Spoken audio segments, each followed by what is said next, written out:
What's up, everybody? Happy Monday. Welcome into the Creators Lounge. We have a fantastic conversation tonight.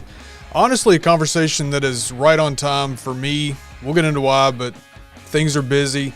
We're going to talk about consistency and how do we stay consistent as content creators while we're also doing all kinds of other things. So we'll get to that. Our guest tonight, we're going to have a chat about this. But first of all, I want to say hello to everybody. What's up, Dan B., Ellie, Heath McCrae. I don't believe I've seen you before. Welcome in. Let me know if there's anybody here for the first time. Make sure you throw in the chat.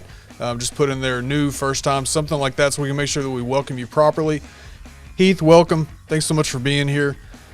Ellie, what's up? Midnight Scroller's here. How are you? Of course, Mrs. Coach. True North is here. What's up, man? Aaron Rogers is here. My journey to sports journalism has officially started. Just got my classes. $500 later, but let's go. Hey, it's going to be worth it one day, man. It's going to be worth it. I'm happy for you. I hope I say this right, sir. Tobitanium, good to see you, man. Appreciate you being here. Stacy's here, second time. Appreciate you coming back. We got Jay Cruz. What's up, man? Good to see you. Billy's here. What's up, man? All right, so tonight's guest, again, we're going to talk about consistency. Now, tonight's guest really needs no introduction. If you've seen him live before, you already know a lot about this gentleman. Now, our guest tonight is Dave from Brandy and Dave. There's a few things I know for sure about Dave. Number one, Dave loves Brandy and Dave channel. They have all kinds of stuff going on. Dave loves the Pittsburgh Steelers. That one I'm not sure why, but that's okay. Go Pack, go. And he loves creating content. But how do we be consistent doing that? So that's what we're going to talk about tonight. What's up, John? Coffee Talk Tech. Good to see you, man. Good to see you. All right, you guys, so let's do this. Let's bring in Dave. My introduction was not that great, but I'm going to let him introduce himself. What's up, Dave? I am posting this link in every single social media outlet that I have that I probably should have done 10 minutes ago, but much like we're talking about, life is busy, so we're doing it as we go. Ken, thanks for having me, man. I'm excited. This is gonna be a good one. Oh, absolutely. I've been looking forward to this conversation. This is, the whole consistency conversation is one we have a lot, right? Just among general content creation circles, we're always talking about consistency. What does that look like? What does that mean? And obviously, generally speaking, it's different for every creator. I think we're going to go beyond necessarily consistency with, not really talking about should we post once a week, once every 2 weeks, how often should we post, but more about how do we stick to any kind of a schedule with everything else we going on? Because I know this, you and I are both husbands, we're fathers, we're full-time employees, we're homeowners, we are everything, and we're also trying to be content creators. So, yep. There's a lot going on day to day, right? And it's funny you hit on a lot of those things, right? Like anyone can go onto whatever your favorite social media platform is, and you're going to be able to find the recommended amount of times to post per day, per week, on those hours, all that stuff. If you want to find that information, you can. The real issue is that how do you stay that consistent? It's easy to make a video that says, here are the top 4 times that you need to post on TikTok to garner 10,000 TikTok followers in, and I'm not making fun of you at all, Ken. I've made a few of those, but yeah, absolutely, yeah. I mean, there's a boatload of those, right? Right. You can get that a lot. It's a lot more nuanced to talk about how do you get there. And beyond that, what I kind of want to get into too is don't beat yourself up when you don't, because that's the only real, I think that's the real key to staying consistent, is not getting down on yourself when the consistency isn't living up to what the hype is. So. Right. Absolutely. Yeah, it should be a great conversation. I think we have a lot to say about this. Before we get to that, though, Dave, if you don't mind introducing yourself, because you are all over the internet. You're all over the country. You're all over everywhere. Now, for the crowd here, I met Dave through Dole Whip Dad. We've actually been on a few live streams together, sports-related stuff like that. Always fun to kind of talk a little bit about, the Steelers and the Packers. And obviously, it's more fun picking on Jeff. You and I, we don't really pick on each other. It's fun to pick on Jeff. Yeah, it's good to have a partner in crime when you're going after Jeff about anything. So, right. So talk about a man that can put up with a lot. Jeff's it. So right, it's a good man. But so if you don't mind, introduce yourself to the crowd here. So my name's Dave. I am the worse half, the not better half of Brandy and Dave. We are a Disney-focused content creation machine.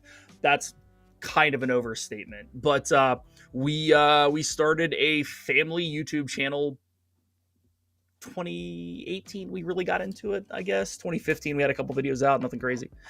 But we've always been fans of the Disney parks and wanted to create content around it, right? So we figured family vlogs would be fantastic. So that's where we started. So got into that community a bit, met a bunch of people. Shout out to Resort TV One, which is one of the big dogs. Was in that community, hung out, met a lot of people through that. And just kind of continued on that journey. The two of us, after several years of being in that, got together with a few other guys in the Disney community, and we started Dissing That, which is D&T. It is our Wednesday night podcast-esque Disney live stream where we're on topic, but mostly off topic, and it's basically a bunch of irreverent Disney talk. And then obviously all your other socials and all that fun stuff got sucked into what gaming on Twitch could possibly be. So I stream over there. That's more the saying that it's the After Dark, Dave, sounds like I have an OnlyFans, and that's just not cool. So I don't know how to say it, but it's definitely the R-rated version if you want to go that route.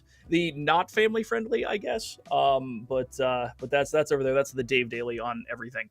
But from a content creation standpoint, I guess I started a long time ago in a galaxy far, far away, being on a lot of Disney podcasts back in the early 10s, I guess, 2011, 2012, 2013. And kind of blossomed from there. And just as a side note, Ken, it's always funny that people are like, podcast is the next wave and blah, blah, blah. Everyone has to start a podcast. I'm like, dude, you missed it, but it's coming back. Everything comes back around. But Right. That's kind of it. I mean, we do a lot of Disney park content, and try to bring the humorous side of it with some information there that's going to help your trip. But yeah, that's what we've been trying to consistent at. Consistent. We use words. Now, I think also, so I pinned your link tree to the top because you guys have several different platforms going on. So if you guys want to check out Brandy and Dave, I know they have several different, a couple different channels, TikTok, different things. And then also Brandy has some kind of a boutique, right? She does. So it's interesting because as you get into this space, you see a lot of branching out, right? And people will get into content creation in one avenue, or one niche, if you will, and sometimes be afraid to kind of broaden out, right? Because they watch too many videos that say niche down and always be very specific as possible and whatever, right? But yeah, so a couple years ago, Brandy decided that she wanted to start selling women's clothing, much like there were a lot of other online boutiques out there. She wanted to create her own. So she did, and she's been doing well with that over the last couple of years. It's a total side gig for her. She really enjoys doing it, does live streams occasionally. Most of it's all on Facebook, but links are there if you're interested. Has an app and such. So if you're interested in women's clothing, or have someone to purchase it for, check it out. But it's kind of interesting. We can kind of roll this into consistency and points and whatever. I said that I come from the Disney creator background. But what I've really found out in the last couple years is, I like that. Chris is one that him and I talk. I am a niche down advocate, right? Okay. And Chris is one that we've talked about this. So every time the word comes up, he's like, "Shut up, Ken."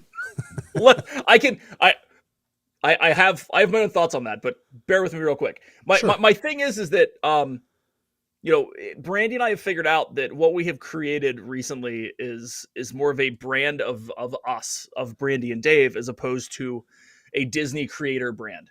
And for anyone who's just starting and anyone who's out there and doing whatever, and it's the one thing that I always again, to each their own. A lot of people will start out their creator journey with a name that they feel is is inside that niche. I will take Disney for instance. They will be like Disney Life for Lifers or whatever, right? They will put Disney or some other Disney-esque thing in their title, and then they're kind of pigeonholed. So Brandy and I were going to change everything. We were going to completely move off into another like we were going to, I guess, rebrand, if you will. And no, we stuck with Brandy and Dave because no matter what we do, we're Brandy and Dave, and people are going to come to us for us. But Right. to your niche down point, I agree wholeheartedly. Niche down as far as you can, but do not stay in a niche that you are not happy with. Do not Oh, stay in a niche where it is keep creating just to create because you've found success. So like there's a lot of people, a lot of very good looking people like me, basically, that just take pictures of themselves and post it on Instagram, and will get 2,000, 10,000 likes on those pictures of that. But if they write anything of substance or show anything else, they will get a hundredth of that or a tenth of that. So they'll put out content that they don't want to put out just for the likes. So um, don't do that is what I'm getting at. So right, right. be yourself and be true to yourself. That's the easiest thing to say. So Absolutely. And we can definitely talk about that because I have changed into something that I love more. So we'll definitely talk. We got some great conversation in the chat. So Coffee Talking Tech John says, first, bring Excite chat rooms back. Haven't heard that in a while. That's going back. that's going back a ways because I don't even know what you're talking about. Yeah. He also says he hasn't worn women's clothing in years. Fair enough. Yeah, me either. Fair. It's fair. We got T. Marie's Place. Welcome. First time here. Yeah. I met her through Dole Whip Dad. Also appreciate, or actually through Pete, Dole Whip Dad, the Disney crowd. Great to have you. Surfer Girl's here. Looks like she knows you, Dave. Yes. I dropped it in the Dis and That Discord, so if anyone's around from there, appreciate y'all. Oh, appreciate it. Thanks for stopping by for sure. Yep, Dish Niche. What's up, Brian Beards and Banjos? Good to see you. Gary said he's going to tell his wife about the boutique. There you go. Thank you, Gary. Sebastian the Crab, welcome in. Everybody that's new here tonight, thanks so much for being here. Again, let us know in the chat that you are new, just so everybody in the chat can welcome you. We're all one big family here, so we appreciate you being here and being a part of it. Hi, Jeanette. All right, so yeah, talking about changing niches and stuff, and that's not what tonight's about, but absolutely, niche down, but make sure you niche down on what you love. And if you don't love that anymore, don't be afraid to change. Right. It's work to rebuild and stuff like that, but loving it and being passionate about what you're talking about is very important. So absolutely agree with you on that. I think that especially in this day and age where you can live stream on multiple platforms or any platform like we're doing now, people are going to get to know and like you. And even if the change in content is kind of meandering or whatever, certain people will follow you because they appreciate your vibe, your content, whatever. Yes. So cool. Surfer Girl. Hello. Yeah, appreciate you. We do have a question for you, Dave. So with so many big Disney channels, does the Disney niche ever feel overcrowded, and what do you do to set yourself apart from other channels? I think this goes into a lot of niches, right? Like the Disney niche seems overcrowded because a lot of the content that comes out is extremely similar, right? And for instance, compare this to gaming. Okay, everyone's playing, or when everyone was playing Warzone during COVID, yeah, it all looked the same, but the different experiences were the people that brought it to you. So if you think about that with the Disney niche, it kind of folds in, but there's only so many Guardians of the Galaxy opening day videos you can watch and get new information. So I think that being yourself, being personable, and not just following the type of videos that other people put out and putting out what is authentic to your voice. And I know that's real, like be authentic to your voice, but like be yourself. If you're humorous and that's what you can stand on, go that route. If you're actually better with like voiceover stuff and you want to be able to read off of stuff and what, like, make that type of video. And yeah, I think it is there, but I was watching a TikTok the other day, and it was talking about 10,000 hours and having to get there to perfect anything, right? And that at 40 hours a week, 40 hours a week, 52 weeks a year is 5 years. And most people quit before they reap any rewards in the third, fourth, and fifth year, or even begin to reap rewards. Right. You have to be consistent, which goes back to tonight. The Disney community loves consistency. Resort TV One has been one of the most consistent channels that's out there, and it's every Friday night, and it has been for years. And it finally, after several years, went for them.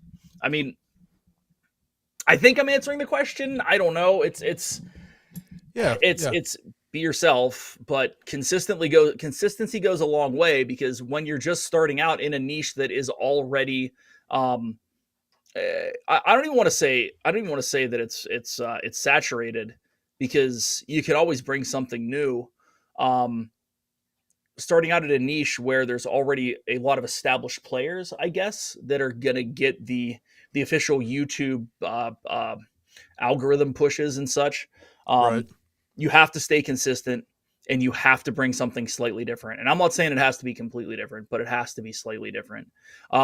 Secondly, with that, I mean, if you're talking YouTube specifically, master shorts on TikTok, and then take all your TikTok stuff and drop it on YouTube, and you'll grow. Because eventually, and I don't mean that in you'll have 10,000 whatever. I mean, you can actually get a good following of just people who are into shorts and watch those on YouTube, as opposed to TikTok. And utilizing some of these other new outlets that are coming out. I saw someone throw something about Clubhouse in there. I think John. one space that is completely underutilized in the Disney community, but has been adopted extremely well in crypto and NFT right now, is Twitter Spaces. And if you are even remotely close to a fan of talking like me, obviously, Spaces are kind of it, and you can have some real good conversations and learn a lot. And the fact that it's recording now, and you can repost those, I think it's completely underutilized in general. A lot of people left Twitter from the Disney community because of the toxicity, but the toxicity is a whole other conversation, and it's just throughout every community anyway. So Yeah. forget about it and just do your thing. So. Yep. Yeah. The only thing I'd really add to that is, when I'm coaching somebody on, it's a question that always comes up, right? Somebody wants to be a content creator, and it comes up a lot where they say, well, there's already people talking about this. This niche exists already. It does, but there's not a creator out there doing it with your voice, your perspective, your experience, and your knowledge. So put yourself out there, because you do have something to add, and absolutely you have to be unique to rise. But when you start to find your footing and you find your community, it's going to happen. So, as long as you're consistent, right? It's true. It's 100% true, especially early on. I mean, from an algorithm standpoint, you have to be early. Otherwise, they just put you in the other lump of people that have started and quit.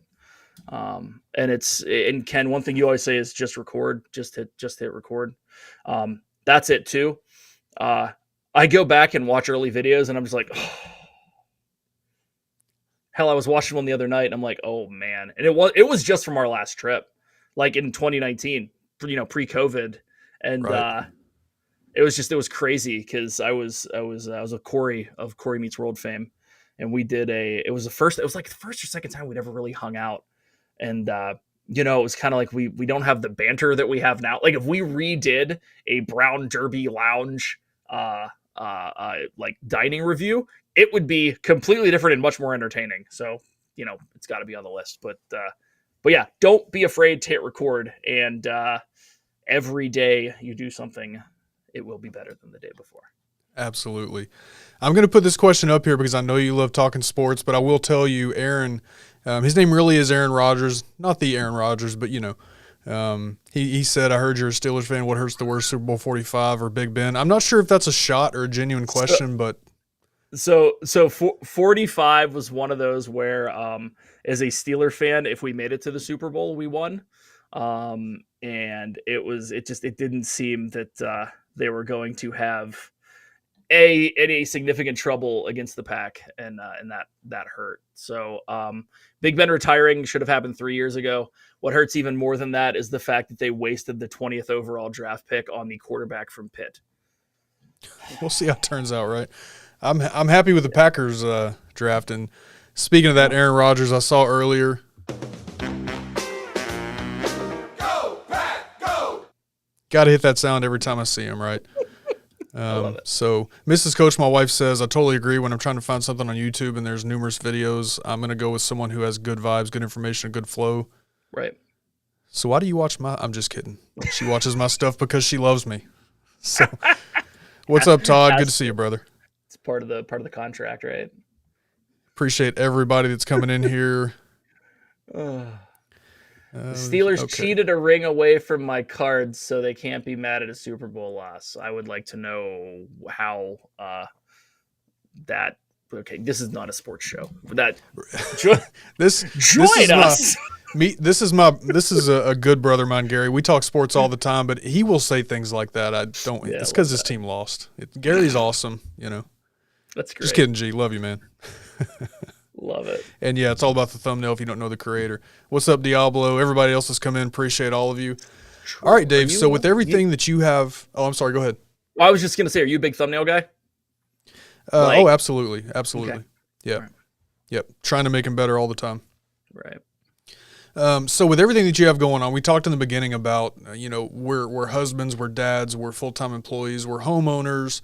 We have all kinds of stuff going on. I mean, me personally right now, we have doctor appointments for my daughter, which she's fine. And most people kind of know what's going on, like nothing earth-shattering, but she's got a couple of things going on. So we've had doctor appointments.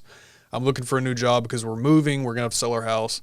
All this stuff. There's always something going on. So Dave, with you, where do you find when it comes to consistency, I guess, what is the toughest part of that for you? It's consistency across everything that we're in all the time. So it's consistently consistent. It's being consistently consistent with multiple outlets, right? So that's for me the toughest part. It's and I know you're a Gary V fan as well. Oh yeah. I don't know if you remember years ago when he was saying make 60 pieces of content a day. Yep. And said how to do it. And then COVID hit.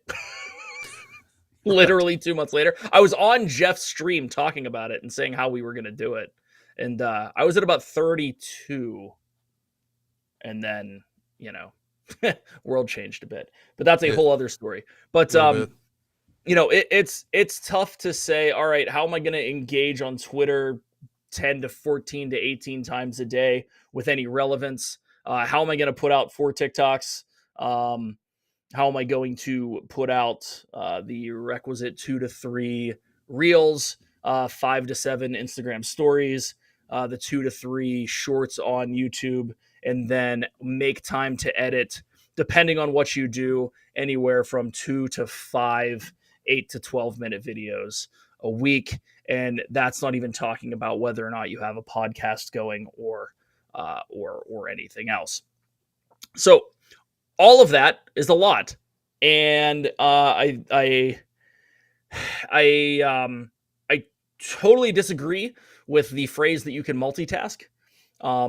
As someone in management, if someone says they're a good multitasker, that just means they're not good at doing one thing specifically at the same time.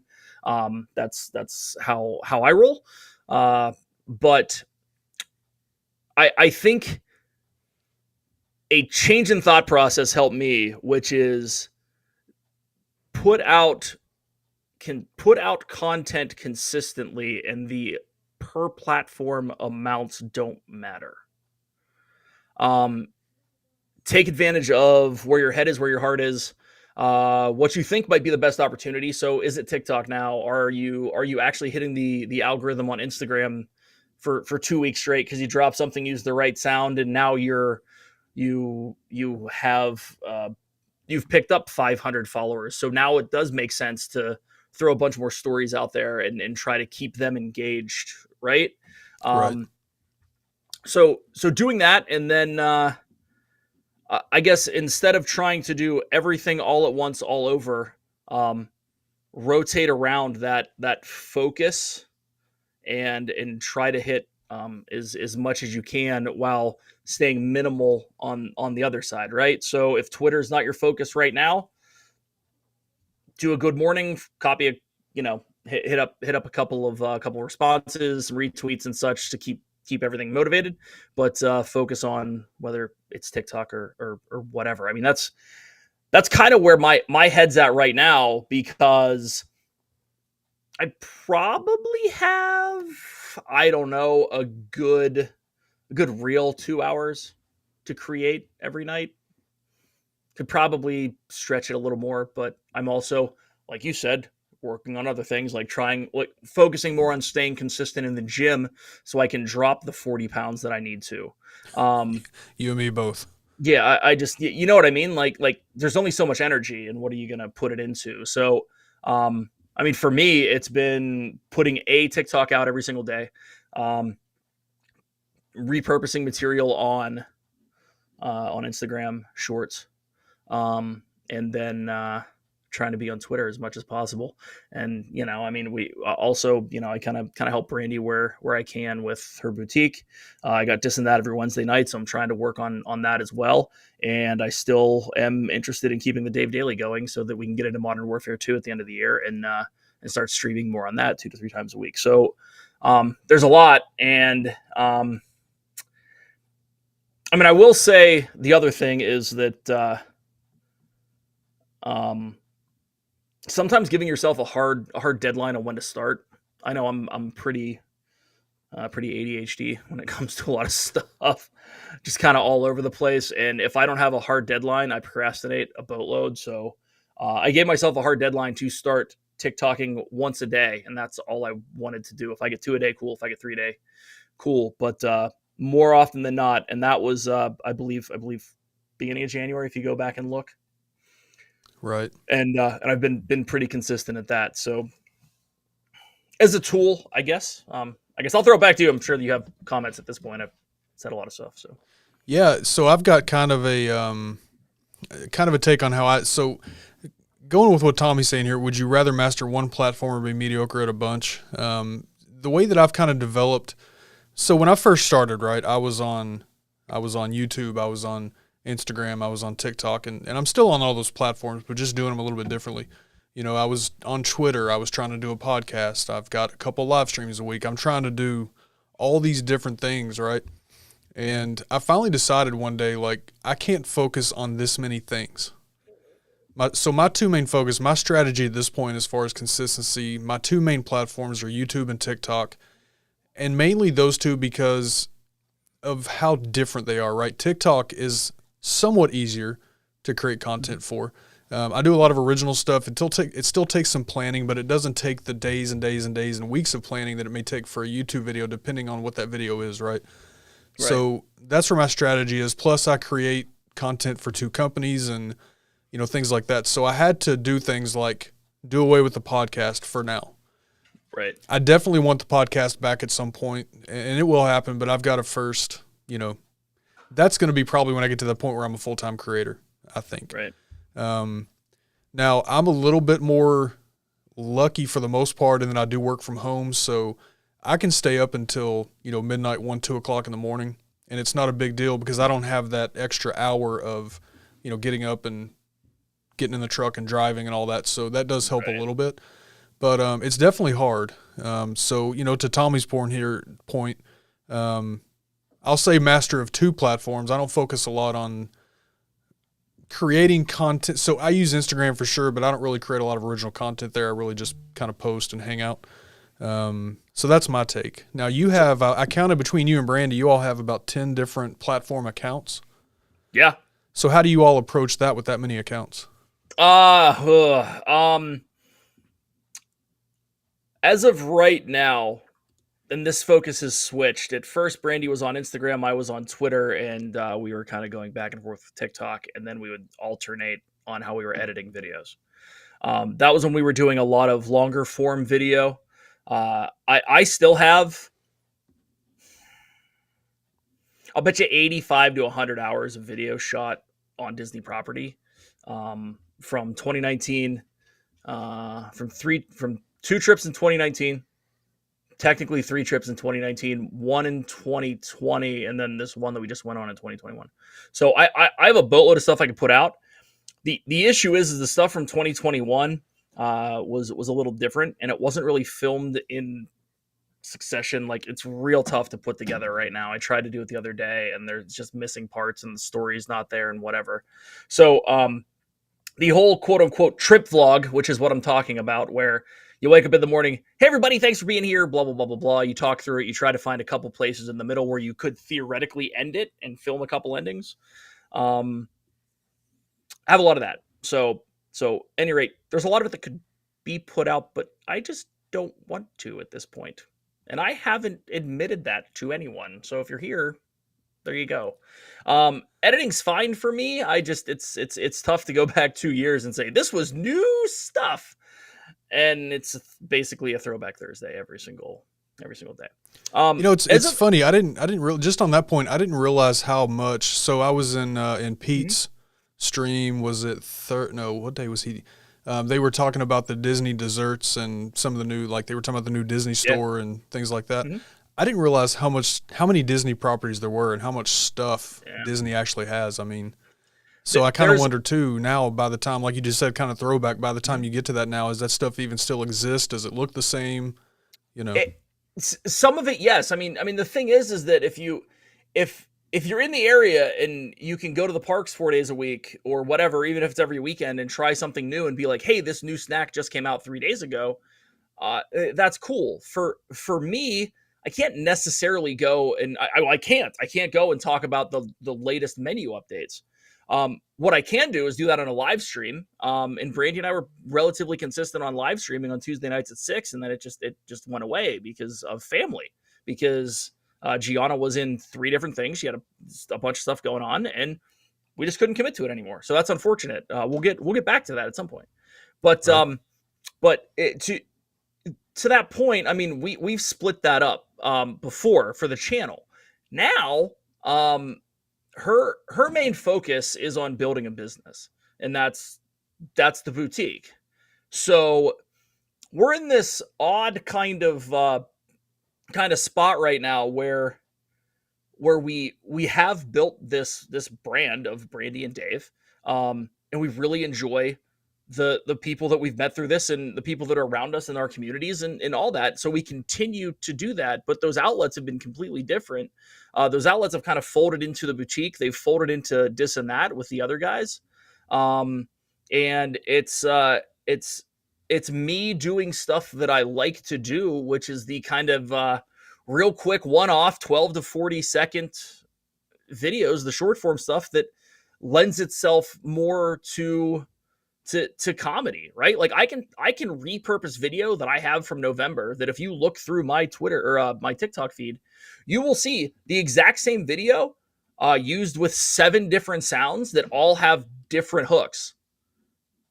That's just that's what it is, and that's the best thing. That's the best part about is I mean, Ken, you said I'm focusing on TikTok and I'm focusing on live streams here and there and whatever, right? I look at it as 3 different outlets right now. Okay. When it comes to video, I look at it as vertical video, which is TikTok, Reels, Shorts. All of those are semi-different audiences, but not really. There's a little bit of age stratification. Like I've noticed that Shorts is kind of younger, where TikTok is starting to really age up into 30 and 40. So they get my humor. Yep. They don't on Shorts. And I agree with that 100%. That's what I'm seeing also. Yeah. Yeah. So, but so I can stratify that a little bit, and I can take video and post a little bit on Shorts. Shorts, in my eyes, is super awesome, but it's so much better for actual original content, not the on TikTok, right? You can't just I don't think you can just drop it. Now, I'm also not big enough to have it automatically pushed out to 25,000 plus viewers, so you know what I'm saying. Right. Anywho, Reels has been extremely good to us.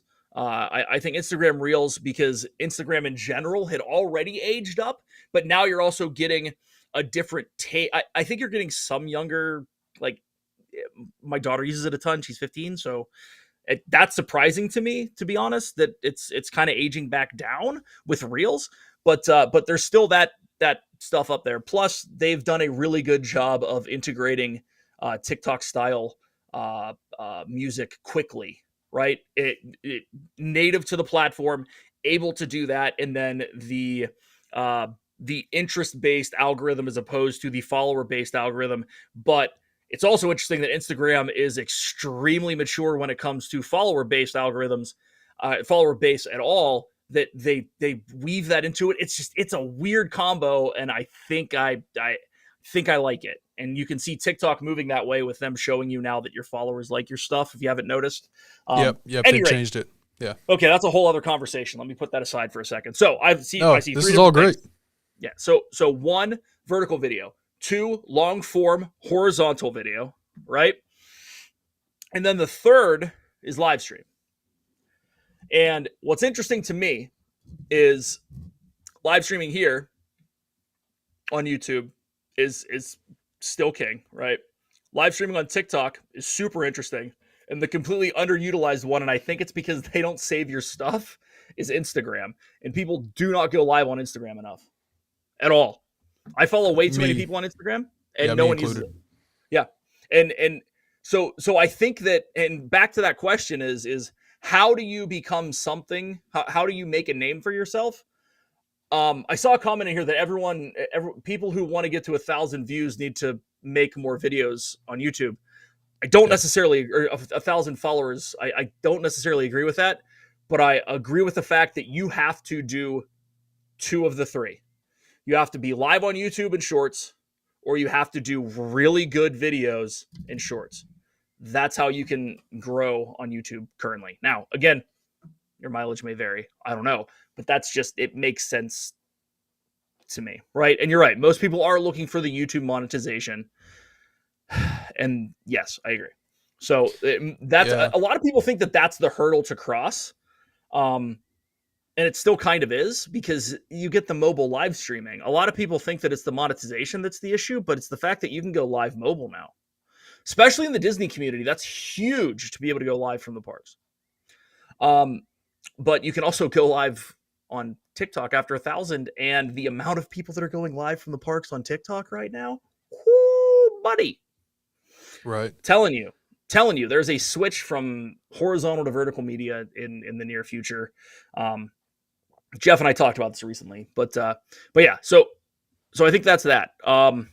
You said podcast. I think that's huge. Oh, back to my point. My point is that you don't have to win on YouTube to win. What you need to do is find a spot where you niche well, and that niche might be 45-second voiceover videos on TikTok about whatever your niche is. And everyone loves them.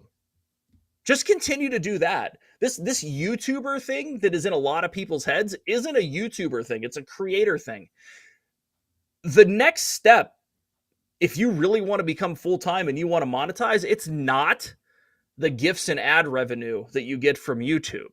It's I have the capacity, or my channel has the capacity, or my TikTok has the capacity, or me as a brand has the capacity to reach 78,000 people a day on 15 different outlets. That's how you sell stuff. That's how you get real ad revenue for you, and you're not at the behest of everyone complaining about the fact that Twitch is going back from a 60-40 split to a 50-50 split for its top end creators. Which, by the way, Twitch is underutilized across the board. I will say that till the cows come out. Yeah, I think so. To John's point, talking about YouTube monetization, there's several comments in the chat I want to get to. So I promise, guys, I'm getting to them. Yeah. So to John's point, so there's a thing to be said though for joining the partner program. Now the partner program on YouTube is not the be all end all. That's not where you're going to make your money if that's your goal, right? Of course, this always depends on your brand goals, right? Some people do this just to hang out and have a good time and don't really care if they get there or not. Some people are building businesses, brands, whatever. So to John's point, to get to that monetization, that YouTube partner program status, there's 2 things to this. First of all, I do agree people need to get better at making videos on YouTube if they want to hit that. it's less than 1% of all YouTube channels actually hit the partner program. And then even obviously way less, going from 0 to 1,000 is completely different than going from like 1,000 to 10,000, right? And obviously the higher you go, the fewer YouTubers are getting to that point.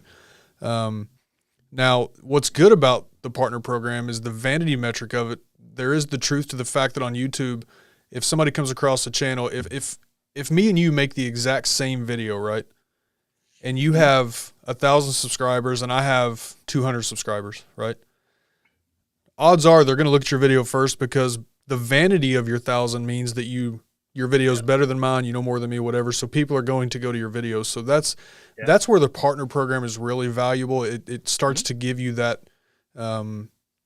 what word am I looking for? It starts to give you that validation that, okay, the viewer is going to watch this video. It's like a blue check mark.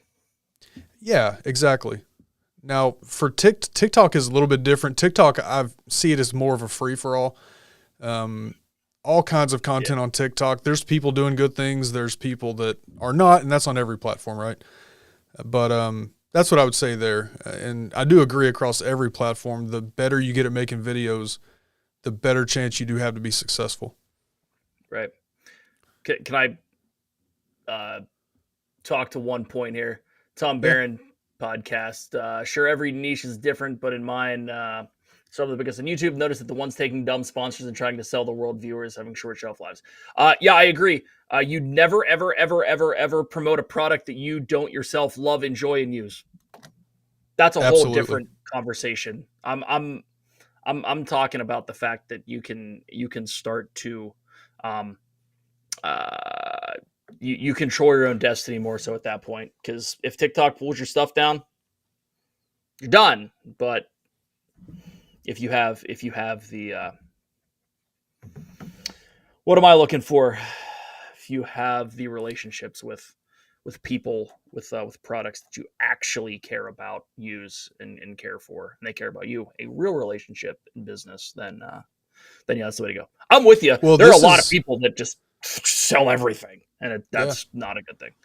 This is something I've talked about on YouTube. I've got a video about reviewing products, and I've talked about this several times. I've done it on TikTok also because I want to give people, this is all part of my coaching thing, right? Like when you start to get numbers, you're going to start to get emails from brands. 9 times out of 10, you probably don't want to work with that brand. I can't count the number of emails I've gotten from mobile gaming companies that may or may not even be legitimate. Tech companies with little microphones that may or may not be legitimate. There's illegitimate ways that they try to do business, and those are the ones that I say, no, I've done TikToks about, here's an email that I got, here's what to look for, don't do this, right? Mm-hmm. Or here's an email I got, this is what this looks like, this is when you should do this. Talking about influencers, I think there's a lot of people that want to be influencers, especially on TikTok, but they don't even really know what that means. And so the second a brand comes along, it doesn't matter what it is. Yes, let's do it. Let's work together. Scoop it up, right? Yep, Tommy's right. They don't last. Yep, you're right. I'm with you, man. What's up, Ron, Deliberately Bearded? I see you, man. Great to have you here. It is family friendly. Just because you don't like the word niche, that's okay, Chris. It's okay. Love you, buddy. You know that. Let's see. Let me go back up here because Todd wanted to know. I read that and I'm like, what'd I say? Niche. to Chris. Well, I am known to slip on family friendly podcast, whatever. So I'm very in tune with what I'm saying at the moment. Excuse me. Yeah. All right, go ahead. Sorry. So no, you're good, man. So Christmas Clatter. What's up, Todd? Good to see you, man. Would it be better to have one social media platform for a channel? This way time is spread too thin. So my take on this, it's always going to depend on goals. My approach to social media platforms, everything points back to Ken the Content Coach. I treat TikTok a little bit differently than I do YouTube. I treat Instagram a little bit differently than I do those in the way that I do things. But at the end of the day, the goal is for everything to point back to, Ken the Content Coach, build that community around that. And each platform for me has a specific purpose. Even if those purposes are almost the same, there's some differences in how I approach them. And so that's what I would say to that. Now, you can be too much. Like, for example, I don't do much on Facebook anymore. I don't do anything on Twitter. So I think you definitely can spread too thin with trying to bring in too many platforms. Although if you do it right, there's value there also. You just have to be careful with what time you do have, because once again, consistency, spread yourself too thin, that's where you start to kind of lose that. The ability to repurpose content is huge. So whether that is tonight's live stream, right? And Ken spends 2 hours after this cropping out 6 key points that he then edits in a vertical format so that he could put it and it's correct on TikTok, on YouTube Shorts, and on Reels, Instagram Reels, right? And then you could take literally 2-minute clips of this and drop it on Twitter and probably get pretty decent engagement without doing much other than just clipping it. Um, you could theoretically then let's get off this, right? So you have, let's say you type 6 tweets a day out and it's all references to some for you, right? It's coachable stuff, and you tweet it out. Well, then you can take a screenshot of that and you can put it on Instagram, either on your actual feed or more so right now probably in stories. But like there's ways to repurpose what you're doing. So to that point, I think that you really limit your potential outreach, saying I'm focusing on this one, without trying everything, and at least without dabbling a little bit every single week on something, even if it's one day on Fridays where Twitter's usually blowing up, trying to really engage over there and see what comes of it, because you might find out that your one-liners on Twitter are a thing. That's just because you're good at writing quick little quips, um, and that does better for you than 6 different posts on Instagram. I don't know. That's just me. It's being self-aware No, as well. But yeah, yeah, I'm with you. I think it's one of those things that all of us as creators have to look at, and where we are, what all we have going on, and where we can be consistent the most to get the most ROI, the most return on our investment with that time into those platforms. For example, so True North says, I feel that shorts definitely get you subscribers, but don't necessarily get you watch time. Shorts, there is not a short on my channel. I don't do YouTube shorts on my channel, and I'll tell you why. And I always say this is not advice, so this is not me saying don't do shorts. I think they definitely they can work. The reason I don't do shorts is because of the way YouTube already treats your YouTube uploaded video and live stream traffic. I feel like shorts, and you said it a second ago that on YouTube, shorts seems to be a younger audience. I think you're right about that. And there's two things I don't want to do. I don't want to segment my audience so much that the analytics differences between the shorts audience and then the YouTube and the upload content audience are so different that analytics are just skewed. And at the same time, I don't want people subscribing because they saw my shorts, but they never come over and watch streams or uploaded video, right? So that's just my own personal. Again, that's not advice for anybody. That's just the way that I treat shorts on my channel. But I've seen channels do shorts, some other beard channels, other niches do shorts, and they work really well for them. And those viewers do stick around and, watch their uploaded content streams if they do them, things like that. So, right. Yeah, I think it's a little of both. I mean, my issue is that I don't have anything else on my channel right now to really. I haven't been consistent with videos and live streams on my channels while being consistent with shorts for a long enough time to see if it rewrites or reconnects to the YouTube algorithm in a different way. And that's something that is probably coming after our summer trip, because I will have video that we have deliberately shot that is going to be 5 to 8 minute YouTube videos as opposed to 12 to 18. That is informational and whatever, right? That is family focused, that is more trip vlog ish, right? And then get back on the YouTube live, right? The live stream wagon, if you will, right. and then drop short. So I don't have that entire ecosystem to have figured it out yet. I've been consistent in one, the other, or the other, and haven't been consistent in all three of them. Yeah, see, it looks like me and Tommy are kind of in the same place on this. And Yeah, I again, agree with this, him. again, I think this is something that for some niches, I think that it can work. But I think overall, this is kind of where I'm at with shorts. I Right. think that if it, if it was me, if I was going to do shorts, I think I'd probably have a separate channel that was only shorts, and that's And all I would do. that's been very successful for a lot of people in the gaming industry, Yeah, yeah.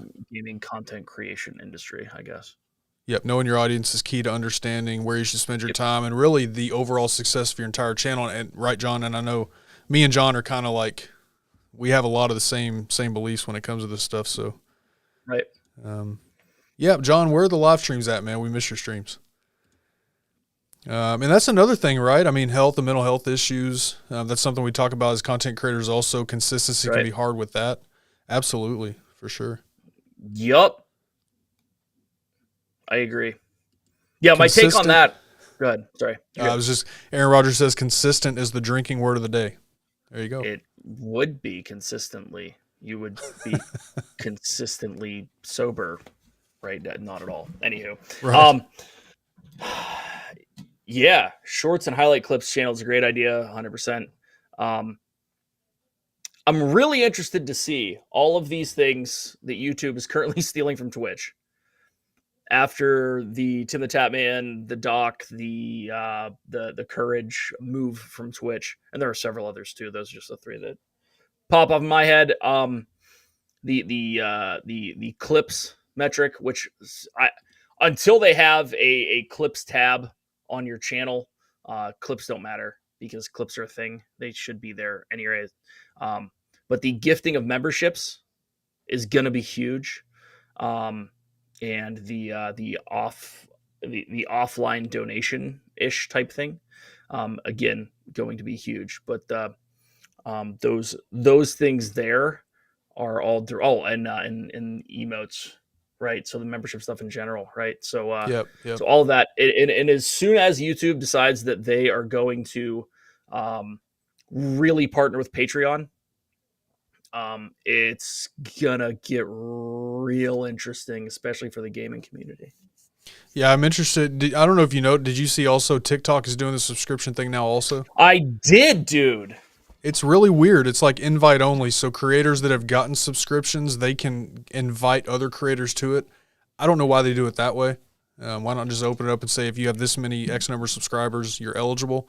But it is what it is, right? It's their platform. We play on it. You know what they're doing?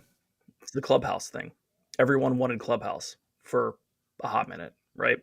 And you couldn't join Clubhouse unless you got an invite. And the longer you were a Clubhouse member, the more invites you got to invite your friends. Did you get into Clubhouse at all? I did not. No, I never have. Okay. Yep. Yeah. It's kind of already gone by the wayside. Twitter stole it, like straight up stole it. That's what Twitter Spaces are. Is the old Clubhouse. Yeah. Clubhouse So is still talk. around, but Yeah, Patreon's a good thing for creators. It can be. I don't do Patreon. I do Buy Me a Coffee, and I'm like the worst when it comes to promoting my stuff. Like I've got a thing that pushes it through the chat, but I never say, hey, send me some money because I don't know how to say that. I don't, but those kind of things are great for creators that are out there. Patreon, Buy Me a Coffee being different in what they are. The subscription things coming along are going to be part of that also. yeah. I'm with you. It'll be interesting to see how YouTube, because all these platforms, right, they keep trying to like compete with each other. Instagram changes things, and then TikTok changes something, and then YouTube says, hey, we're doing this, and then I guess Twitch said, I don't know, I'm not on Twitch, but it's almost like they said, well, we want more money, so forget you guys. Well, no. It has nothing to do for the majority of. It has nothing to do with the people that the majority of their affiliate people. It's people that are higher. They're like, yeah, no, we're gonna. It's like they're doing everything to get people to go to YouTube.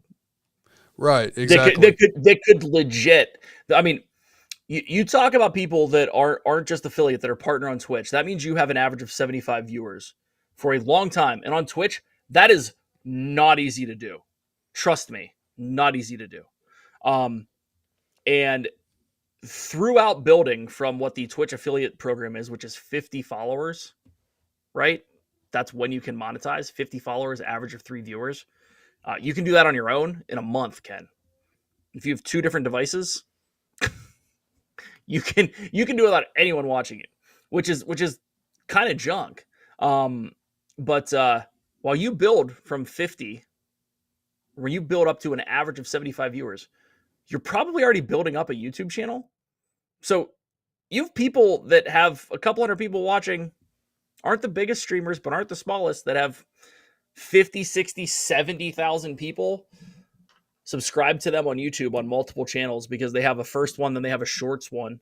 And flipping that switch is not hard when you have it already built up. So right. It's going to get real interesting for Twitch if they continue down the road that they're going. But Aaron, I will come back to your question, Aaron. Tommy says, does Mr. Beast or anyone in the top 20 do memberships or any other viewer money? I don't know. I would venture to say probably not. I'm sure they have super chats turned on and stuff like that, but I don't know. If you want to know everything you could possibly know about Mr. Beast, listen to his interview with Joe Rogan. It was enlightening. You want to talk about someone who is really there to give back? It's Mr. Beast, for real. He spends all of his money back into his channel. He really does, yeah. Really does. Great 3-hour podcast, by the way. I haven't listened to the whole thing. Yeah. I haven't listened to the whole thing. And Todd, this is the other thing. Yeah, doing the getting rid of the Amazon thing. Yep. So, all right. Well, hey, we have what's that? Go ahead. I said that's probably true. Yeah. Yep. So we have for those of you that are new here, we have a little segment we do every show. It's called Would You Rather. We're gonna go ahead and break into that, Dave. Yeah, go for it. We'll do some Would You Rather stuff, kind of fun. So the way this works, there's gonna be some questions on the screen. Everybody in the chat, of course, you also, Dave, you're gonna have 2 options, and these sometimes have something to do with content creation, sometimes they don't. It's just kind of fun to do. So you're gonna have 2 options on each question. You can pick one option. You can't pick both. Those are the rules, even though some people try to find loopholes. And if you want to tell us why you choose that option, feel free. This is meant to be fun. After that, I've got one more question about consistency, and then we'll start to wrap it up here. All right, so first question, and these are kind of tailored toward the guests. So tonight, would you rather, and this is for everybody in the chat and Dave, of course, would you rather live close to Disney but only be able to go once a year for free, or live far but could go anytime you want at full price? Am I answering first, or I wait for the chat to go? Oh no, go for it. Okay, this is actually come up, not the free full price thing, right? But there's a lot of people in the community that are moving to Florida, and Brandy and I probably won't. I mean, for multiple reasons. One, we have kids in school, don't necessarily want to bounce them out of that just for the last few years, so we can move near Disney. But my thing is that I would rather be far away and be able to go whenever I can and pay full price than live close and not be able to go. Because this is about what it would be. By the time we from Central PA sell our house and attempt to move down there, we would definitely be buying a house that was more expensive than where we are at. We would be living in an area that is more expensive than where we are at. We would not have the expendable income to go to Disney as much as we think we would sitting here now, right? So it's basically that question, what you're asking. So would rather work towards the ability to, subsidize those trips by what we do online, still have our full-time jobs and do our thing. So yes, gotcha. I would rather live here. Okay, fair enough. I think I would probably. I said this in Pete's chat the other night. I said, Disney community, please don't exile me, but I've never been to Disney. Never. Oh man, I've never been. I've never had the chance to go. Well, a lot of Ken, reasons whenever why. you go, you have about 85 people that you can call and get 85 different opinions on what exactly to do. Just so you know, mine's always right. I already know when we do decide to go. Yeah, exactly. I have all kinds of people I can get advice from, so I'm grateful. You need to just do a 10-person live stream on here and just have everyone argue and just take notes the entire time. It'll be great. I would sit here with my notepad like, okay, we're live. Go. Go. What do I need to do?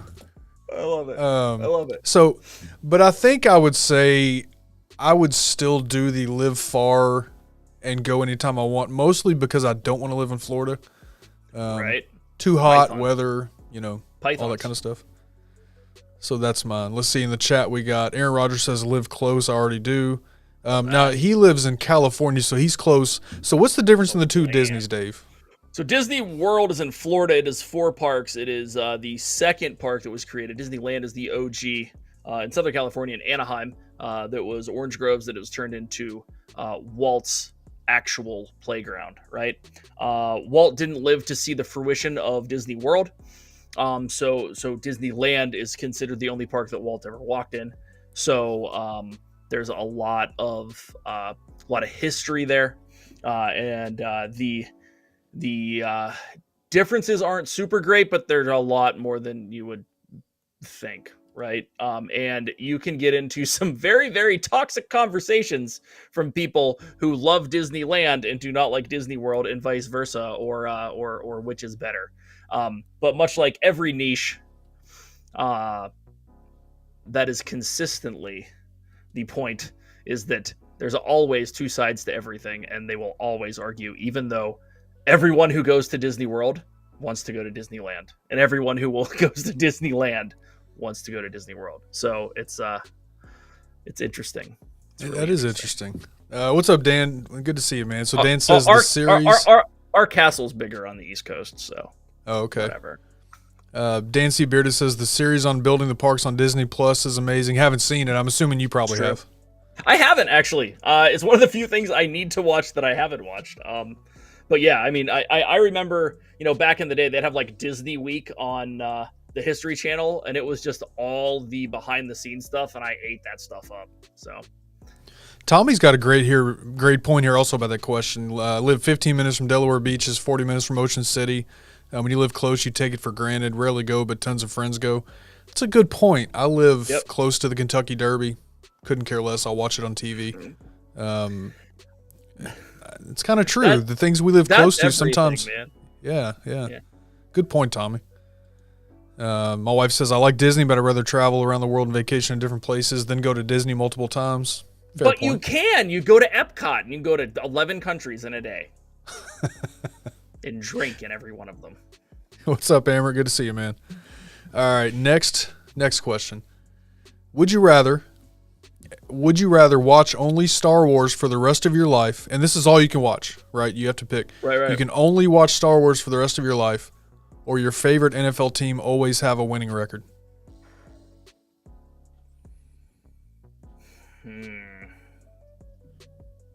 So is this saying I can't watch Star Wars? No, if you choose the NFL thing. Yeah, you can only watch. I didn't word this very well, but yeah, that's what I'm saying. You can either only watch Star Wars. Right. You won't be able to watch Star Wars if you pick the second option. Cool. And guys in the chat, remember, you guys can answer this also. The reason I didn't say Steelers is because there's a lot of favorite teams out there. So this is for all of you also. So I think I'm going Star Wars, and only because my love for the NFL is nowhere near what it used to be. But that also might be just because the last few years have not been great with COVID and whatever. It hasn't felt like, solid, real NFL stuff. So maybe this year it gets back at it. But at the same token, if anyone heard my rant about the new series Obi-Wan last Wednesday night on This and That, I'm not super happy about the way the Star Wars universe is going right now. So this one's tough, man. Yeah. I'll still say Star Wars because not being able to watch Empire Strikes Back would probably hurt a lot. I'm with you. I mean, this one's kind of easy for me. I'm going to go Star Wars also because the Packers already have a winning record every year, so no worries. I was going to say that too. No. I made a question that was tough for me also. I think on this one I would go kind of like you. I would probably pick – who am I kidding? I would pick the NFL because I still want to watch. We're moving to Wisconsin. I'm going to Lambeau, so. Yeah, right. Yeah. Makes sense. Ken, I heard Dan's favorite episode was the building of the Star Wars land. Yeah, Dan C. Bearded loves Star Wars. Dude. Most people in here Dan, know have that I'm you not. been? Batu's fantastic. He actually, so he's got a funny rule in his Facebook group, and part of his channel that he's got 3 rules on his community. It's we don't talk religion, we don't talk politics, we don't talk Star Wars. Really? And it was mostly like a funny, like he doesn't really kick people out if they talk about Star Wars, but it was just meant to be funny, I think. Right. So, I love it. 10 million people here come to Yeah. I don't know, Mark. I don't know. No, they don't. Mark's a diehard Cowboys fan. My wife says, "Go Ugh. Pack, go." Ugh. Amber says favorite NFL team. Aaron says NFL. Ron only Star Wars. Love that. True North is a Pats fan. I'm sorry. I think you're gonna have a rough year, man. I don't know. We'll see. It's gonna be interesting, that's for sure. If Aaron keeps saying this, okay, let's do this, Dave. Okay. In your opinion, is Harry Potter and Star Wars the same story? So I saw this. I've seen this TikTok like 1,000 times. The iterations of this TikTok 1,000 times. It sure seems that way, doesn't it? I disagree. But I don't believe that it is. Like, as well as I that every story has already been written in some capacity. So Sure. It's just an iteration of that, right? Like, my big thing is that if you look at Avatar, the biggest movie ever until they finagled Endgame to be that big, to like unseat it and make it 2. Avatar is Pocahontas. It is. Look at the storylines of the 2. It's the same movie. I'll have to compare them now. Okay. So again, same story, different genre. Shaky's just said that. And by the way, Shaky's, I saw your comment about the episode 3 of Obi-Wan, and I thought it was the worst of the 3. I'm super mad about it, and I'm not going into it here. If you want to learn about it, check us out on Dis and That on Wednesday nights, 9 p.m. Eastern Standard Time on youtube.com/disandthat4. You can check us out there, and you will hear my Dave rant, because I am going off this week. There we go. I'm going to go listen. All right, next question we have. So would you rather hire a full-time editor for your YouTube channel or a full-time content writer? This one's simple. Editor, hands down. I will come up with my own content. I can't always get to editing, right? And if I'm hiring someone that has the same type of eye, I don't even know if I would do that. I think it would be here's this, and we can work together on the shots that you need. Because I'll come up with the ideas. I've never been remiss for ideas. It's execution. Yeah, same. So I'm the same. I'm going editor on this, but I love editing, and they were talking about it in the chat a little bit. My wife knows I love editing. She'll come down here sometimes when I'm editing, and you know how when you're editing and you're trying to, put together a specific clip, you'll kind of replay over and over what you're saying. Mm-hmm. You'll hear that. Like, we're used to that, right? It doesn't bother me. But she'll come down here and she's like, "Why do you keep saying the same thing over and over? Can you stop for a second?" And so I love editing. Editing's fun to me, but if I had to pick between these 2 options, I will hire the editor because I don't want to give up control of my ideas and that. So yeah, same thing. Yep, agreed. So we got editor. Looks like Brandy's Boutique has a new order. There you go, Gary. Oh, Brandy's going to be happy. Gary, appreciate that. Thank you. Aaron says he just likes saying that to see Star Wars fans get mad.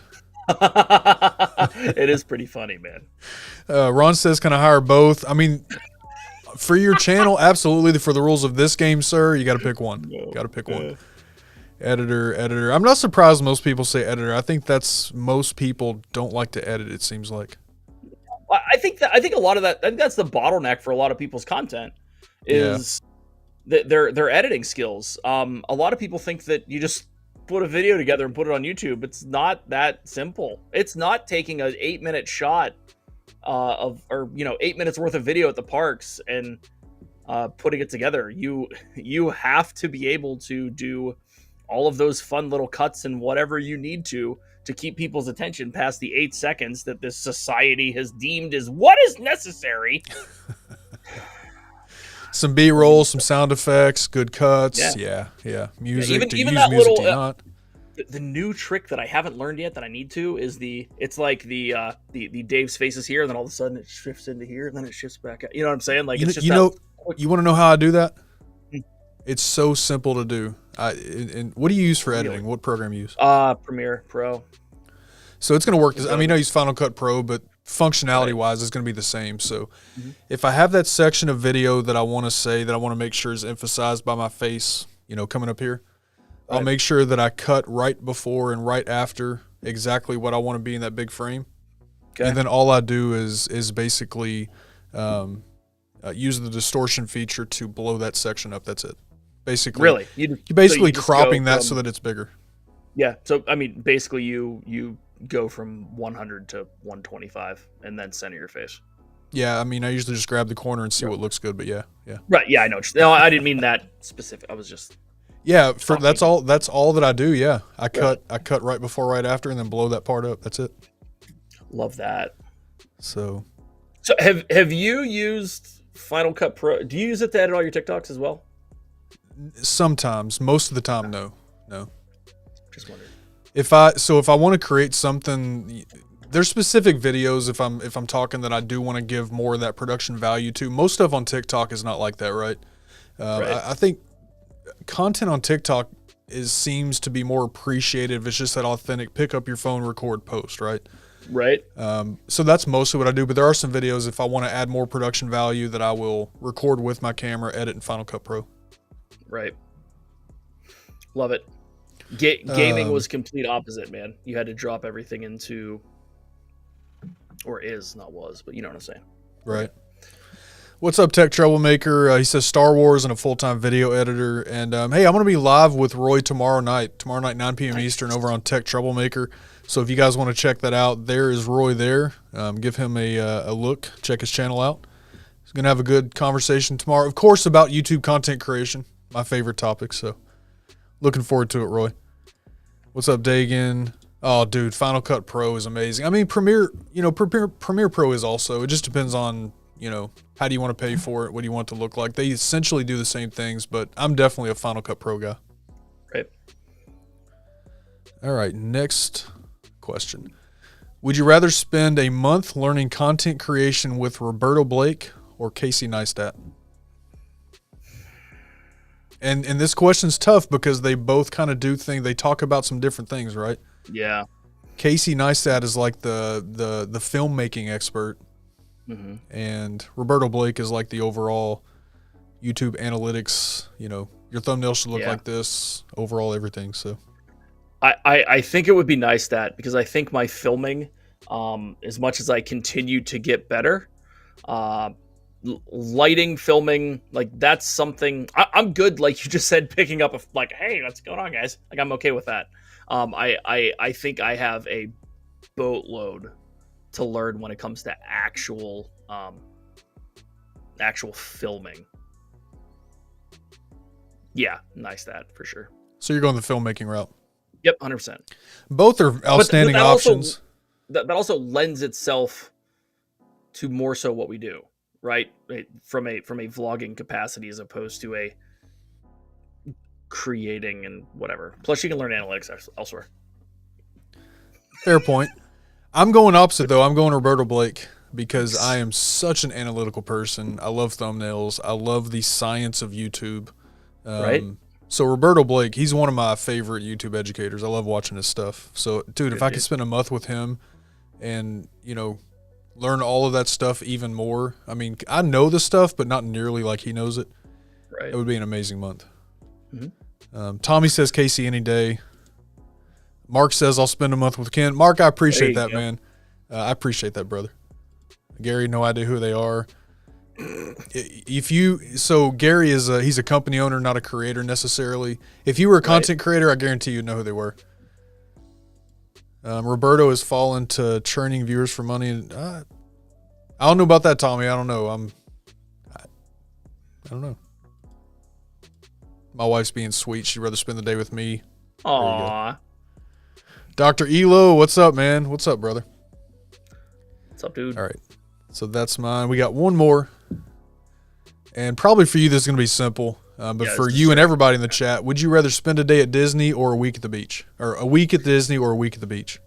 All right, so I am not a beach fan. If we do a family trip to the beach, I'm good after about half a day. I don't like sitting in the sand. I don't like sitting in the sun. I don't like.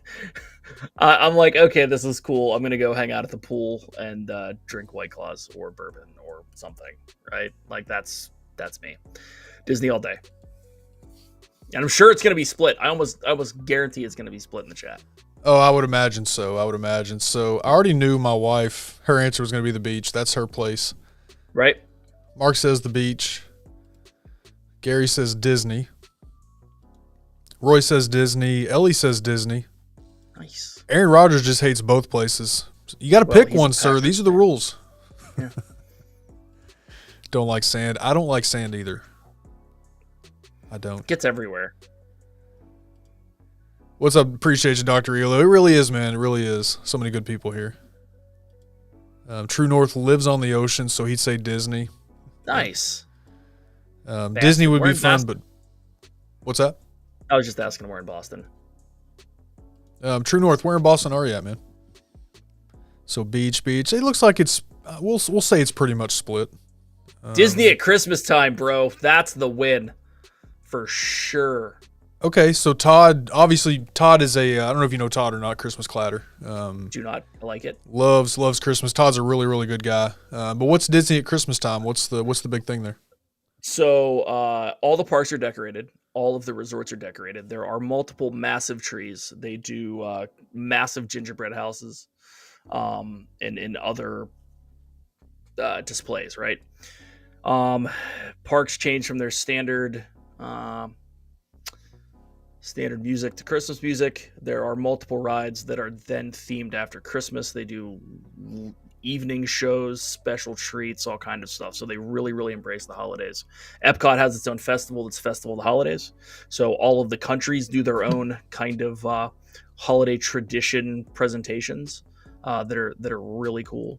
So they really embrace that time of year, and it starts the day after Thanksgiving. So you can go to Disney. I'm sorry, no, my bad. It starts the day after Halloween. They have the last Halloween party ends at midnight, and by 6 a.m. in 6 hours, they've transformed Magic Kingdom from Halloween to Christmas. Okay. Boom. Nice. They do it right. So True North says East Boston. Nice. Aaron Rodgers says beach so I can drink. Disney here doesn't have beer. Is that correct? I don't know. Yeah, it doesn't on the West Coast. That's why you come to the East Coast, where you go to Epcot and drink around the world. Gotcha. Margaritas in Mexico are the best. Yeah, I was thinking, I remember Pete talking about, well, actually, the other night they were showing drinks they make at Disney, so. Yup. Yeah. I got the book. Where's the book? The book that you talking about the stuff they were showing the other night? I think so. I mean, this is it's the unofficial Disney Parks drinks recipe. Oh, well, there you go. Yep. All of them. And some of them are non-alcoholic. Don't know why you would need to do that, but sorry. Cool. Fair. All right, so that is all of Would You Rather for tonight. Appreciate everybody. Love that. All right, so going back to consistency as a content creator. So Yes. kind of a two-part question, right? In those times when you realize that there's a lot going on, your consistency is kind of, you're basically not being consistent at the moment. Mm-hmm. What are some things that you do to try to get yourself back on track, to pull yourself out of that slump? Because there's two things, right? A lot of times, I don't know if you're like me, if I hit a spot where I'm not being consistent, a lot of times I start to get a little hard on myself at that point, and that just makes it worse. Like, I don't even start again. Like, I really have to convince myself. So if you have those moments when you know you need to get back on track, what are some things you do to get back there, and what would you recommend to new creators, veteran creators, whatever, to get themselves back on track? Right. Okay. I equate it to getting back in the gym. You just have to get back there and do something. So if you're really at a point where, and I'll get to this in a second, because I beat myself up all the time about a whole bunch of stuff, and one of them being not putting out content, right? So big thing is that I mentioned it earlier. It's like, all right, give yourself a hard deadline to start, right? So maybe you just don't have an idea. Maybe you haven't been able to put anything together. Don't say I'm going to start today. I get the hit record, but don't necessarily say I'm going to start, depending on where you're at, right? But like, be like, yo, I'm going to come up with 3 good ideas tonight, and I'm going to do the same thing tomorrow, and I'm going to do the same thing the next day. And that's going to give me 9 good ideas. And on that 4th day, I'm going to look through and see what 3 of those I really like. And then I'm going to develop those out or flesh them out, whatever you want to do. And I'm kind of looking at this as kind of across niches, not just Disney, right? Right. So I'm going to flesh that out because it might be a 45-second TikTok that you have to put a boatload of, not a boatload, put a reasonable amount of thought into, get your 3 or 4 points, get your hook together, all that stuff, right? So get those 3 ideas and then film those 3 ideas and tell yourself you're going to put it out 1 week after you started this whole process, right? Give yourself a hard date. Also, in the process of getting 3 ideas in a day and then looking over those ideas and whatever, you're going to flesh this thing out. It's going to go from 9 ideas to 15 ideas to 22 ideas that now you have a list of stuff to go back to, right? And we're talking about consistency. We're not talking about just creating something. So if you want to be consistent, you have to have the ability to make that one video the one day that is going to give you that little, I did something, but you're going to have to do it the next day, which is why I kind of say, don't just start if you're trying to get back into it. It's much like if you're going back to the gym, don't just go back to the gym and jump on the treadmill, because the next day you might walk in and be like, oh, well, I did the treadmill yesterday. I should probably go lift. And well, it's Wednesday, so why would I do chest on Wednesday? We'll just start next week. So if you give yourself what that base is going to be, and you give yourself the ability to create multiple pieces that are going to help you start to be consistent, start there. And then once you get into it, and like I said, I guess I didn't say, I would start with something like TikTok or Reels and go from there, because that type of content is much easier to create. And now if you really want to and you want to put a video together, you could theoretically re-edit some of it, drop it into wide format and post it on YouTube as your week 1 of back at it TikToks. You can do stuff like that too. So now you're doing something a little more long form. It isn't necessarily what you want to do, but dude, I watch my kids watch clip shows like 3 hours a day on YouTube. Maybe not that, you know what I'm saying? Yeah. A long time. But like you can get into it that way. And if that's kind of eating at you, that you're putting that process in place or whatever, start fumbling around on Twitter. I think it's the absolute easiest thing to get back into creativeness. Just start jotting down some of those ideas. Even if you don't write super well, Twitter doesn't matter. I don't think I've seen anything properly punctuated on Twitter that wasn't me in years. And it frustrates the ever-living crap out of me, being the son of an English teacher who drilled into my head that you have to use proper punctuation and capitalization, and Twitter just makes me go a lot. But I mean, that's good. That came from Twitter's early days, right? Of only being, I think you can have a lot more characters now, but in the beginning, yeah 140. Yeah, 140. Yep. Everyone was shortening everything. Now it's 280, and you can do a lot with 280 characters. But right. I mean, I think that's the big thing. So if you're looking for actual points to take out of this, one, spend time figuring out what you want to create first. Put those ideas on paper, because then that's just going to give you a list of stuff you can do to stay consistent. Flesh those ideas out, especially the first 2, 3, 4, 5.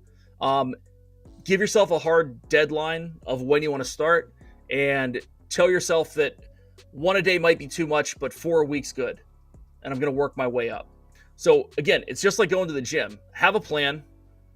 Tell yourself you're going to go. Tell yourself you're going to go there 5 days a week, 3 days a week to start, whatever.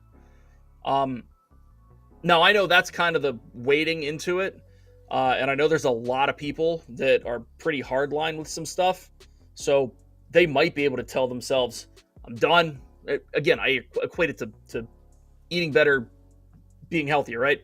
I'm done eating bad food. I'm going to switch everything. I'm just going to eat protein and fruit because that's what Joe Rogan told me to do.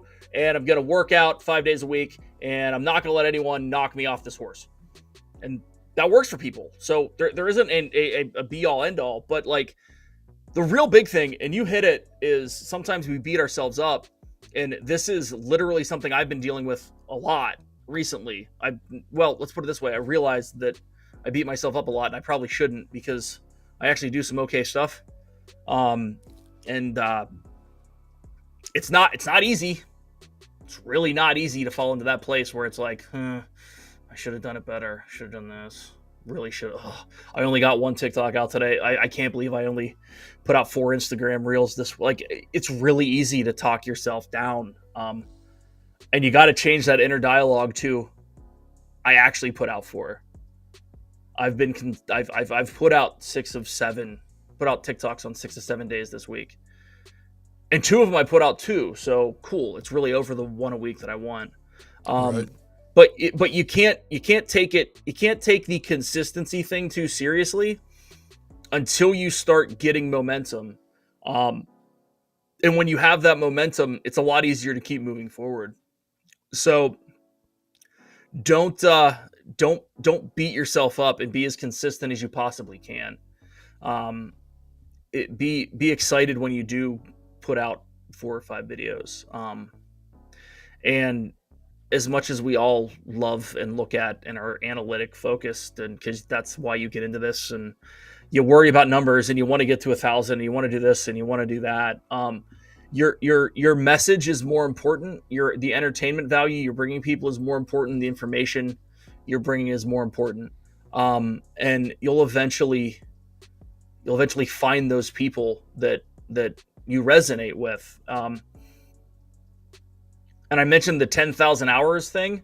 No one in any of these spaces even remotely thinks that 10,000 hours applies to YouTube, except for those that stick around.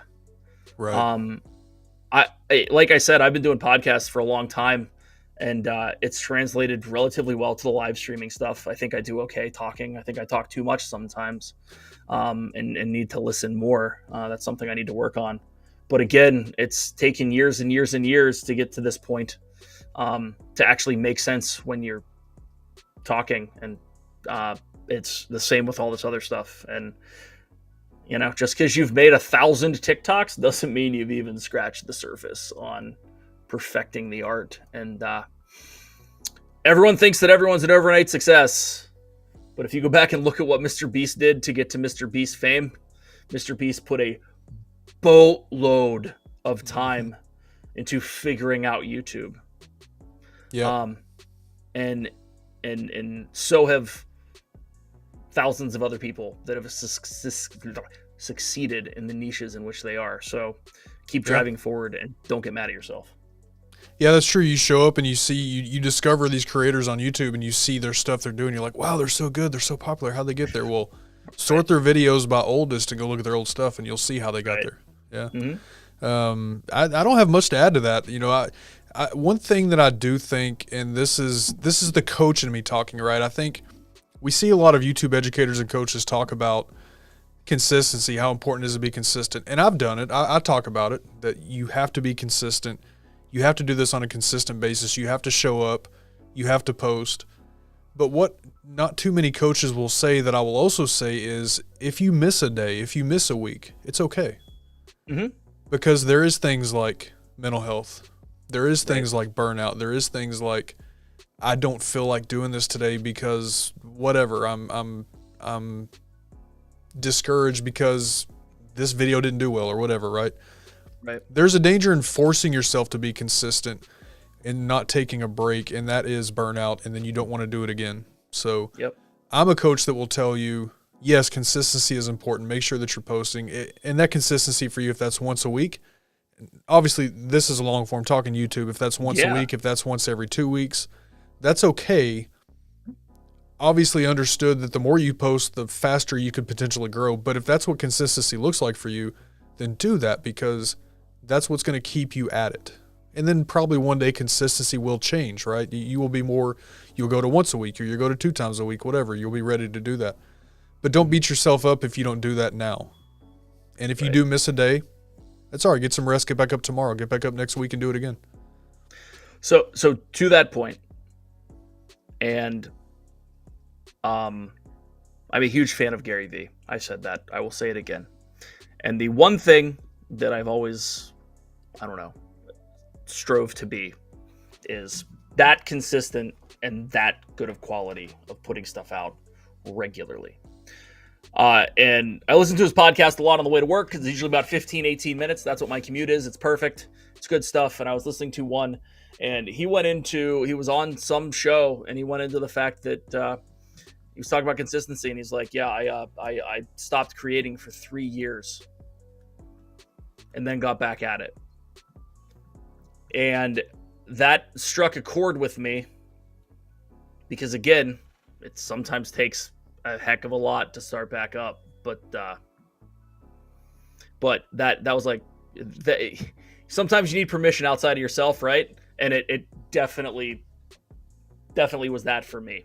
And darn it, you said one other thing that I wanted to comment on, and I forget right now. But it's coming back. Oh, sorry. Yes, I got it. The if it's every other week, cool. If it's every week, cool. But know this: your skill set that you're developing going through this is going to grow at a much slower pace. Yes. At that. So the numbers aren't really necessarily as important at that. You're not going to grow as fast for sure. But the real thing you're not going to grow is yourself and your growth inside of whatever medium you're trying to be, whether that's podcasting or writing or whatever. So one thing I would suggest is, even if you're just putting a video out and it's personal vlogger style or whatever, shoot some of that video yourself, even if you don't put it out. Just continue to do that, and because you got to build those skills. So I tell people that all the time, especially for whatever reason. Mostly on TikTok, this question comes up, but it's usually I'm too nervous to post this because I don't know if it's any good, or I don't want to go live, I'm afraid to, or whatever. How do you get past that? And I always tell people, record something. Mm-hmm. Save it as a draft, save it as private, or don't post it, but just record something. Get on camera, be in front of the camera talking, pretend like you're going to put that video out and make that video the best you can make it.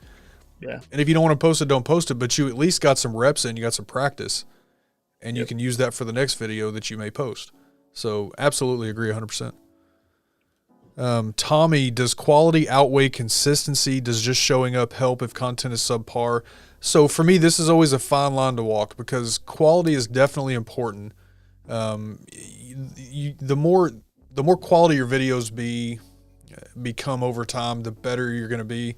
But I think in the beginning especially, I kind of put consistency a little bit ahead of that because you need those reps. You need to practice making content. And the more that you do that, the better quality will be for you. So I think somewhere along all of our creation journeys, there becomes a point where that kind of turns over, right? Like consistency is important here because we just need reps. We just need to learn how to create. At some point that has to flip to quality because we've got the reps, we got the practice, we kind of know how to make videos now. Now we need to make sure they're quality videos. So I think that place is different for every creator, but yeah. I think there's a baseline of quality. And sometimes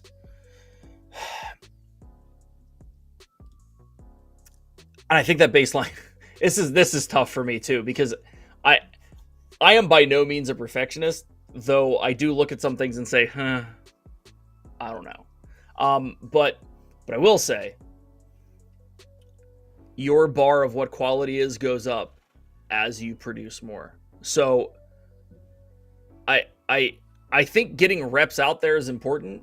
I think there's some real basic stuff that you need to do, which is have reasonable lighting, not expensive lighting, not perfect lighting, but make sure like the angle's right, and make sure that the video's there, and make sure you've edited out superfluous and extraneous stuff and any ums and and like if you can get into that, right? Like not all the ums, but you know what I mean? Like don't leave a video don't leave 14 seconds of dead air in. Like those are best practices just in general from start to finish.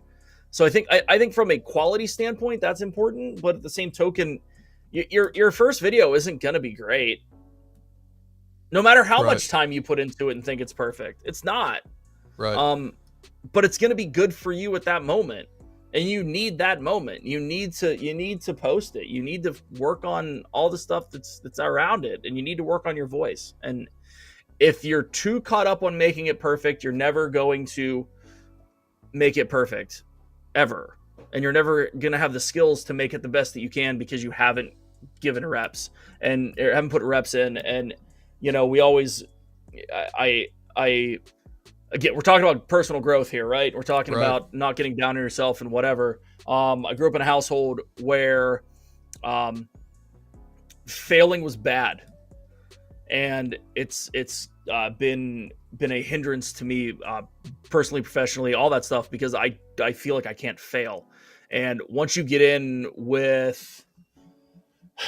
mindset that failing isn't failing, it's just an opportunity to learn something. And that is so cliche. And I hate saying it that way, but it's so true, because if you don't put yourself out there, you're not growing, and you're not going to learn anything new, because when you put yourself out, you did something that wasn't right. I'm not saying it's wrong. I'm not saying that you failed. I'm just saying that it wasn't the best possible way that you could have done something. So you're going to learn something, right? So that one's a tough one for me too. And I try to look at it as the baseline thing. And I really try to go back to the, just post it.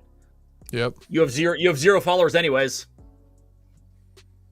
And when you do get up to that, whatever that number, 1,000 followers, 10,000, 100,000, and your videos are way up here now, don't go back and delete the old ones. Nope. Keep those there so that you can go back and see where you started. I think that's very important. Well, and if you want to do your community a service, because people will be, I guess, motivated by what you have done to do something themselves in some capacity. Certain percentage of whoever follows whoever, right? It's always that way. Repost some of that stuff as a quick little 2-minute snippet. So that they realize that we all started somewhere. Yeah, I've got video ideas written down. This is something that I'm not ready to do yet, only because I don't think I'm where I need to be to do this. But eventually I'll go through some of my older videos and just point out my own mistakes or point out what I learned from this. Eventually, those are video ideas I have down. Tommy says, so if you feel a piece of content is below your current threshold, do you still go through with it for consistency or release below the bar? I think it depends on the video. There is a few times where I've created something. Probably one hand I can count this happen, but where I've created something and I did not post it. I just went and created something else.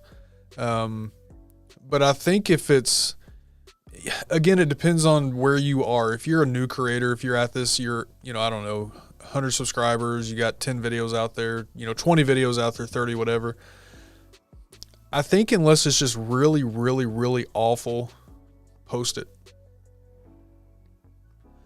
And again, I think that's going to look different for everybody. I don't know. I think a lot of it has to do with, do you think it's made to the best of your ability at that moment? And to this point, there are vlogs that I've put out that I know that I missed a shot or something wasn't shot right. It's a little blurry or whatever. And I bite the bullet and I put it out, even though I know it's something that I wouldn't. If I had a better shot, I'd fill it in. But for the story's sake, I had to keep that shot in, and because there was audio associated with it, and I couldn't cut it out. You know what I'm saying? There's reasons that I had to do that. From a long form YouTube content perspective, I think if you can't go back and reshoot, if you can't fix it in some way to make it more, I hate to use at your current level, but for the sake of the comment, yes, at that. If you can't do that, post it. With TikTok, don't ever be afraid to post anything ever because you think it's not going to get views. I will tell you right now, I have posted 8-second videos that I used the sound that wasn't the most popular, and it was a weird video of me at the Grand Floridian. 8 seconds, I was on the floor, I came up and shot just to the Christmas tree. I put some copy over it that I thought was funny, and I thought it was going to get 300 views, and it got 389,000 views. You never know. So those are the ones that usually blow up on TikTok. Yeah. So never skip posting on any of the vertical media. Right. For longer form, if you can correct it, if you can make it better, but if you feel that it is the best piece that you can put out right now, put it out. Because I also subscribe to the you got to put content out, because if you don't, you're not going to learn anything from it. You're just not going to do it, because you're going to get into analysis by paralysis all the time. Yeah. You'll always think you can do it better, and you can't. I'll tell you one time that I can remember for sure that this happened, where I filmed something, I edited, and then I rewatched it, and I was like, I am not putting this out. And this was early on. I was still fairly new doing the beard stuff. And I recorded a video at 3 a.m. because it's the only time that I can get to it, work and all, you know how it is. Yeah. I recorded this video at 3 a.m. and then it was just, I was tired. I was dog tired. Like I couldn't even keep my eyes open, but I still had to get this video out, right? So I went back to watch it and I was like, yeah. I went to bed, redid it the next day. That's one time I can remember for sure. I know there's been stuff like that where you shouldn't have recorded it the other way in the first place. Like you should have went to bed. You would have been better off waking up 6, getting ready and doing it at that point. But that was me trying to be consistent, right? And that's one of the things, and the reason I remember that's one of the times that I learned it's okay to skip a day. Not sure if it's vintage. What's up? Never seen you. Thanks for being here. Appreciate you. Aaron Rogers says, when it comes to a point where it's not fun anymore and it becomes a hassle, what would or do you guys do, even if your channel is growing better than ever? Aaron, for me, actually, Dave, I'll let you take this first. I take a day off. I take days off. I take whatever off. I'll switch. I'll switch gears a little bit, right? Even months. I mean, my Twitch channel has been pretty stagnant since the beginning of the year. The game wasn't fun anymore. It was just, I wasn't enjoying playing the game, and it was coming through on my streams, and my TikTok was relatively growing, and I was averaging, I don't know, 6 to 12 viewers, and like I was doing pretty okay for Twitch. And I just took a step back. Yeah, that's it. Because if I'm not enjoying it, it's going to come through. If you're not enjoying it, it's going to come through. That doesn't mean you can't come back to it. It doesn't mean you can't start over. It doesn't mean you can't take the energy that you would normally take to create and focus it on other things, which is why, frankly, I'm glad I'm in multiple niches and have multiple outlets to do so, because you can rotate that focus. Now, at the end of the day, it's probably not the best practice, if you will, but I'm Dave, and Dave's going to create.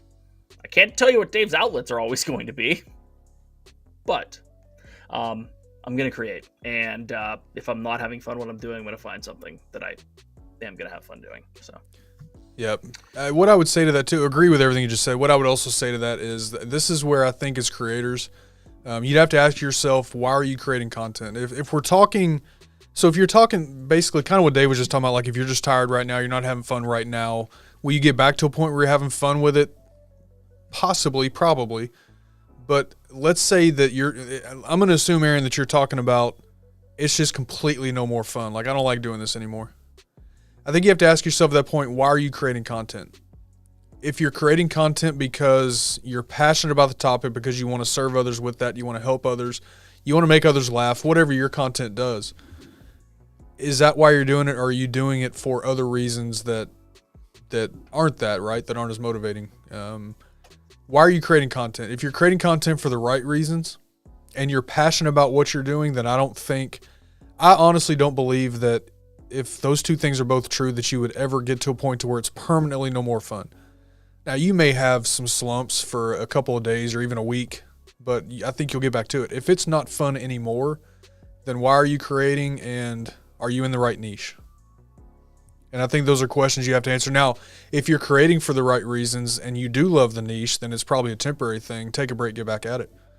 Right. But I think that's something internally you have to figure out. Only you can answer, you know? I agree. I mean, the best thing to do, you got to figure it out. That's just what it comes down to. But don't put yourself in a position where you feel that what you're what you're doing is your content creation starts to make your love for what you feel has always been your passion less. Sorry, that was a really bad way to say that. Sorry, I was yeah. Anywho, Well, so I'll put it this way, and Aaron, I know Aaron. Aaron, this is not Aaron at all. I'm just going to say something general here. Basically, if you are, and I see this mostly on TikTok, but I think it's across every platform. If you are starting to create content because you think it's a quick way to make money and it's for something that's self-serving for you, you're probably not going to last. You're probably not going to make it. Because number one, it's not quick money. And again, Aaron, I know this is not your question. This is not you. I'm just generally speaking here. It's not a quick money maker.